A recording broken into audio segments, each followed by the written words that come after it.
Di suatu malam, seorang pengusaha kaya raya merasa cemas karena penggelapan pajak yang dilakukan perusahaannya kini telah terbongkar. Dia sendiri berencana untuk melarikan diri dari Korea Selatan sebelum polisi berhasil menangkapnya. Tapi tiba-tiba, 3 pria bertopeng tiba-tiba masuk dan dengan tenang menyuntikannya dengan narkoboy. Ternyata mereka adalah narapidana di penjara Sung'an dan merupakan anggota sindikat kriminal yang membunuh demi uang. Keesokan paginya, sang pengusaha ditemukan tewas karena overdosis narkoboy dan kasusnya ditutup tanpa indikasi pembunuhan. Sementara itu, Song adalah seorang mantan polisi yang dihukum dan masuk ke penjara yang sama. Dia dihukum karena merusak barang bukti dan bahkan menyuap.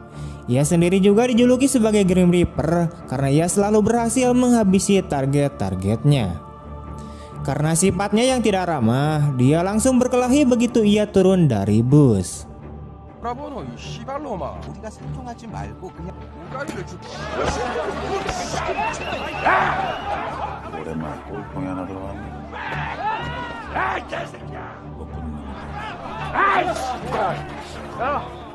Tanpa sepengetahuannya, ia baru saja memasuki sebuah penjara dengan banyaknya geng yang dikuasai oleh sindikat kriminal yang sangat kuat.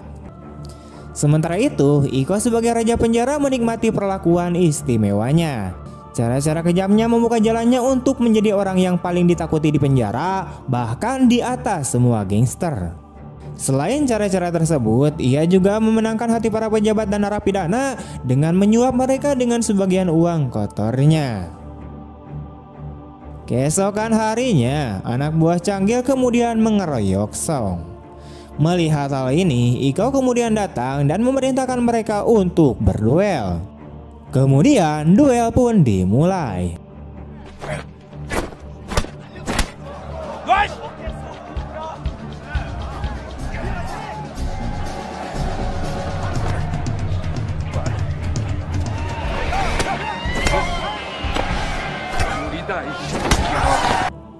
Sebagai hadiah, Song meminta untuk bergabung dengan geng Iko yang kemudian diterima oleh Iko. Dia akhirnya bergabung dengan geng tersebut dan menjalani kehidupan mewah di penjara itu. Keesokan harinya, kepala penjara menemui klien Iko untuk menyerahkan hadiah atas pembunuhan yang dilakukannya terhadap pengusaha tadi. Dia juga menyerahkan misi Iko selanjutnya kepada Warden dan dia dengan enggan menerimanya. Sementara itu, Song bertemu dengan teman sekamar barunya yaitu Antek-Antek Iko yang melakukan pembunuhan untuk klien. Dia terkejut mengetahui bahwa mereka semua adalah profesional dalam pekerjaan mereka, mulai dari berangkas, ahli bedah, kepala tentara, dan bahkan tukang daging. Kemudian Warden menemui Iko untuk memberikan hadiah dan rincian misi selanjutnya.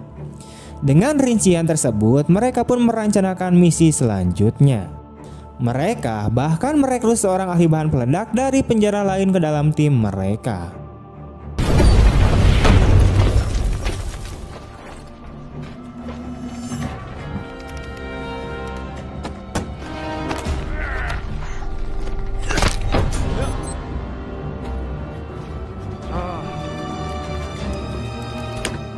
Dalam hitungan menit, mereka masuk ke lokasi target, membuka berangkas dan mencuri beberapa barang di sana. Namun, salah satu kaki tangan berhasil lolos selama misi berlangsung.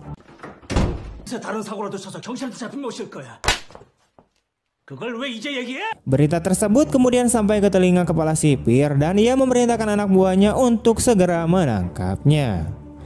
Untuk menambah kesibukannya, kepala penjara juga mengunjungi penjara untuk melakukan inspeksi dadakan. Ia langsung merasa janggal dengan Iko yang ditunjuk sebagai tahanan teladan. Namun Iko melawan dan berencana untuk membunuh Sip. Untungnya Song mendukung Iko dan memecahkan ketegangan dan dia malah dipukuli oleh para penjaga. Sebelum pergi, Sip memerintahkan Warden untuk membersihkan kekacauan. Kejadian tersebut kemudian membuat Iko merasa berhutang budi pada Song sehingga mereka pergi keluar untuk menyantap makan kesukaan Song. Selama makan malam, Iko semakin yakin dengan kesetiaan Song sehingga ia memberinya misi untuk menangkap kaki tangan yang berhasil lolos pada misi sebelumnya dengan imbalan $100.000. Keesokan harinya, Song pun memulai misinya. Dengan keahliannya sebagai polisi, dia dengan mudah menemukan pembobol penjara. Song keluar dari mobil untuk bergabung dalam pertempuran. Setelah beberapa saat berlari, Song berhasil menyusul dan segera menjatuhkan si pembobol penjara.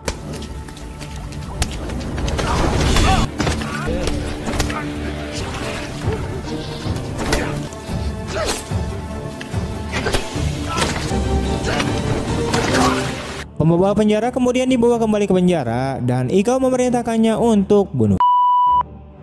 Song kemudian menerima uangnya, tetapi ia sendiri merasa bersalah karena telah membantu membunuh pembobol penjara. Keesokan harinya, Song ditunjuk sebagai tangan kanan Iko. Iko mengajari Song tentang banyak hal untuk bertahan hidup di penjara dan membujuknya untuk berusaha sekuat tenaga untuk bergabung dengan sindikat tersebut. Ketika Song sedang bersih-bersih, dia secara tidak sengaja melihat kepala penjara menyimpan sebuah rahasia di kantornya dan berencana untuk memeriksanya nanti. Kemudian Song dan gengnya menikmati barbecue bersama. Sayangnya ia terlibat perkelahian dengan Lee, yaitu mantan tangan kanan Iko yang iri kepadanya.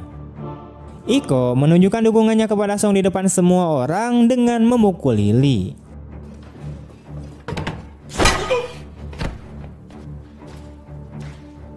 Sementara itu, Changgil menyadari perubahan hati Lee, jadi dia mengajaknya untuk bersekongkol melawan Iko dan dengan berat hati dia pun menyetujuinya.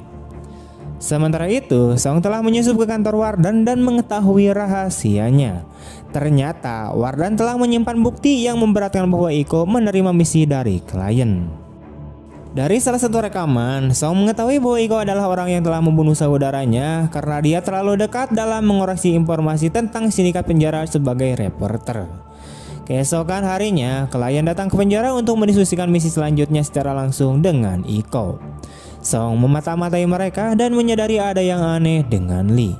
Ia juga melihat Changgil dan anak buahnya memasuki ruangan. Ternyata Changgil akan mengeroyok Iko hari ini untuk mengambil posisinya sebagai raja penguasa penjara.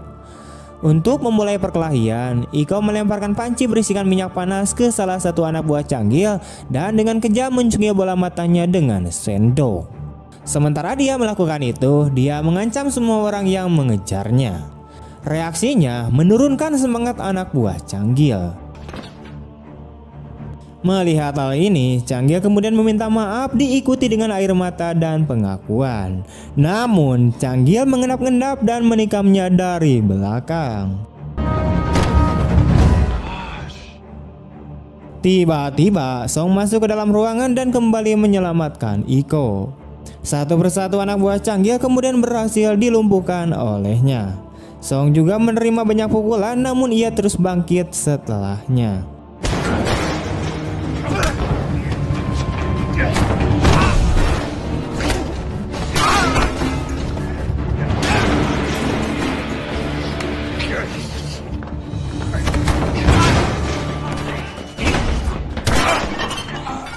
Ketika dia akan ditikam, Iko kemudian menyelamatkannya dan pertarungan pun dihentikan setelah para penjaga masuk. Di rumah sakit, Song terbangun dan teringat akan masa lalunya. Dia saat itu mengingat melihat mayat kakaknya yang setelah dibunuh oleh Iko. Namun polisi tidak memiliki bukti untuk melanjutkan kasus ini ke Iko. Song kemudian mencoba menggali kasus-kasus lama dengan alibi yang sama, namun atasannya menganggap skenario itu terlalu besar dan menolak usulannya. Jadi dia masuk ke penjara sendirian untuk mengumpulkan bukti dan membongkar sindikat Iko, yang mana hal itu dia lakukan sampai sekarang. Sementara itu, Changgil dipindahkan ke fasilitas lain. Dalam perjalanannya ke sana, para penjaga kemudian menurunkannya di suatu tempat. Tiba-tiba salah satu anak buah Iko menabrakkan mobil ke arahnya dan membawanya ke suatu tempat untuk dieksekusi. Di dalam penjara, Iko kemudian membasmi pengkhianat. Awalnya ia mencurigai Song, namun Lee membocorkan rahasia dan memohon untuk diselamatkan. Iko kemudian memerintahkan Song untuk memotong tangan Lee dengan gergaji mesin.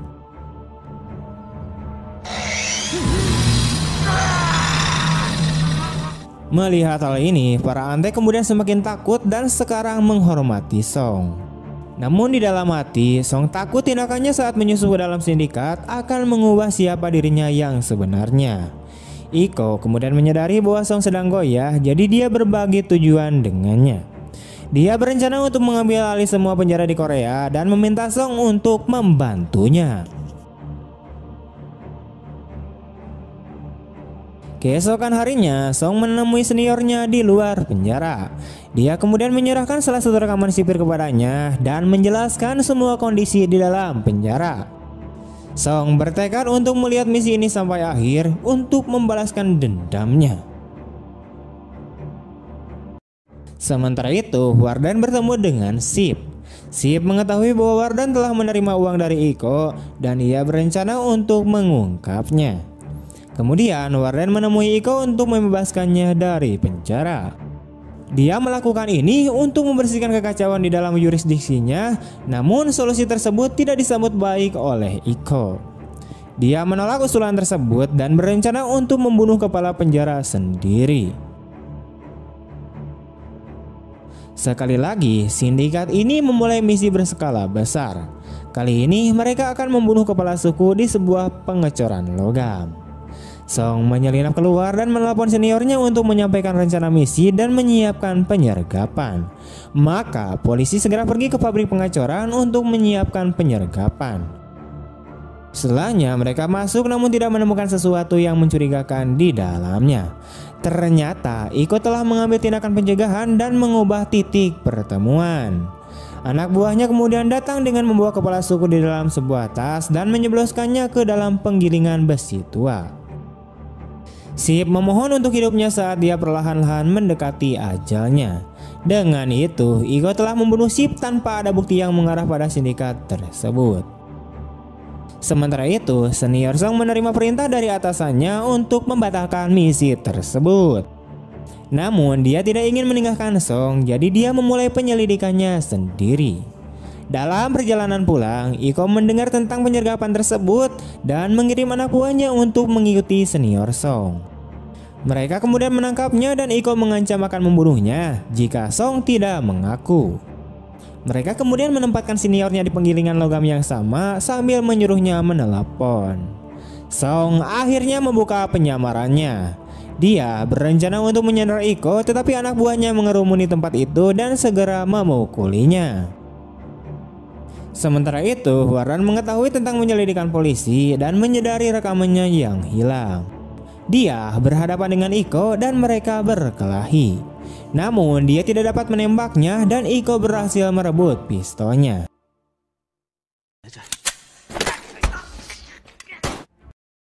Dia menunjuk sipir baru dan membunuh sipir sebelumnya dengan segera. Kemudian Iko memerintahkan anak buahnya untuk menggunakan Song sebagai kambing hitam atas pembunuhan Warden. Mereka berencana untuk membuatnya seolah-olah dia bunuh. Segera mereka kemudian mengangkat Song, namun tekadnya untuk hidup sangatlah kuat. Salah satu antek kemudian mengaguminya dan membantunya untuk melarikan diri.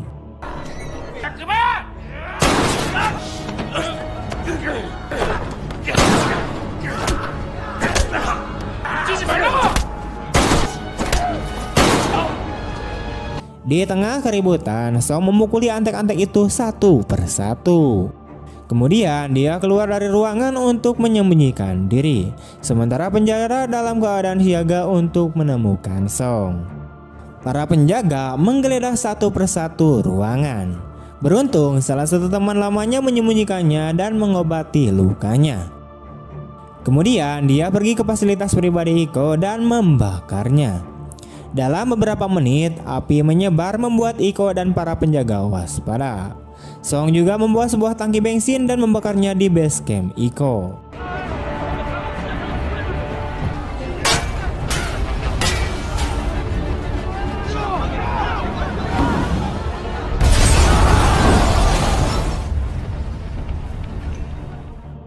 Kemudian semua penjaga dan narapidana bekerja sama untuk memadamkan api.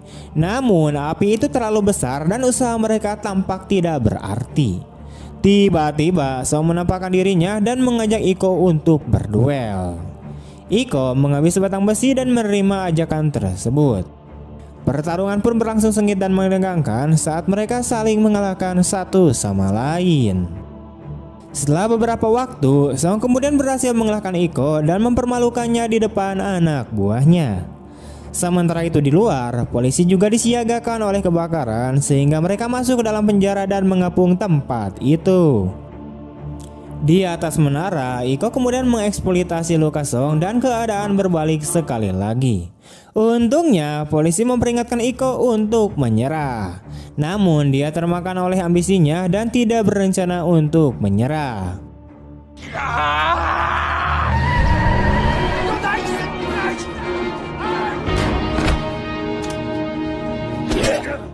Song kemudian menangkapnya saat lengah dan memukuli Iko sambil tertawa. Song berencana untuk mengakhiri hidup Iko, tetapi atasannya datang dan mengingatkannya tentang siapa dia sebenarnya. Song kemudian menyelamatkan nyawa Iko, tetapi dia menggunakan kesempatan itu untuk memukuli Song.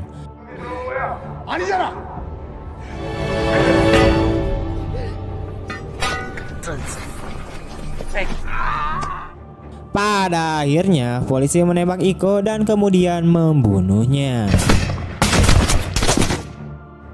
Song pun merasa lega melihat pembunuh saudaranya dihancurkan oleh tangannya sendiri. Sindikat tersebut kemudian dibubarkan setelah itu dan akan diselidiki. Klien juga telah ditangkap dan semua kasus-kasus dingin yang telah ditangani Iko akan dibuka kembali. Namun Song juga akan menjalani hukuman penjara atas tindakannya selama bergabung dengan sindikat tersebut, dan ia pun menerimanya dengan lapang dada. Dan akhirnya Song pun menjadi raja penguasa penjara yang baru. Tamat.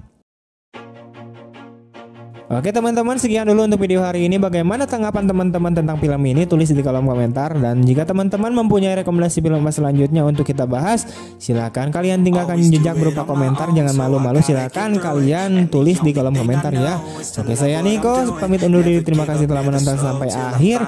Sampai jumpa di video-video selanjutnya. Bye-bye.